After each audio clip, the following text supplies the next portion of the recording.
There's a place in the mountains where the trees don't just grow, they watch. Where boulders hold markings no one can explain, and the wind sounds like it remembers something old. I'm Waya, a storyteller, a truck driver, and someone raised in the woods. And there's one presence I've felt out there, massive, ancient, and wild. The Cherokee call him Sulkaloo, the slant-eyed giant. But most know him by another name, the Cherokee Devil. Some say he's our version of Bigfoot, but the truth runs deeper than that. Sulkaloo isn't just a creature. He's a force, a guardian, a warning, a being made of bone, muscle, and mountain. According to the stories passed down, Sulkaloo is huge, taller than any man, with dirty white hair, sharp features, and glowing red eyes. His most feared power? Not his strength. It's his mind. They say he can read your thoughts, cloud your senses, even hypnotize you with a glance. He's known to roam the high ridges, moving faster than anything his size should. Trees bend where he walks, stones shift, and sometimes he leaves massive footprints behind, or strange claw marks on trees too tall for bears. But his story isn't just fear. Among the Cherokee, Sulkaloo was once called the Lord of the Game.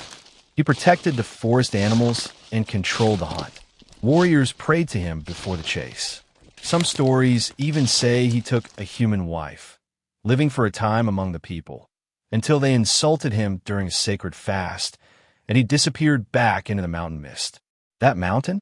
Some believe it was Judicula Rock, a sacred stone in western North Carolina, carved with strange, ancient symbols.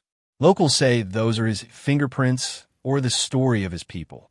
And when the mist hangs heavy over the stone, some say his shape can still be seen watching from the treeline.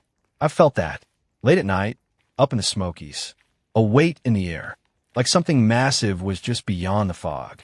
Not evil, but wild, unforgiving, bigger than myth.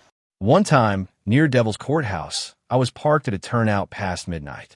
No other trucks, no stars, just thick fog and silence. And then, thump, something hit the side of my trailer.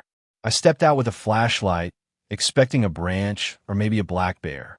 But the trees were still. No prints, just a smell, earthy, musky, like wet stone and moss. And the sound of something breathing deep in the dark. I backed into the cab, locked the doors, and drove on without looking back.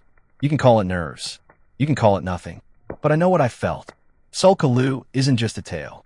He's still out there, watching the woods, protecting something sacred, testing the ones who enter without respect.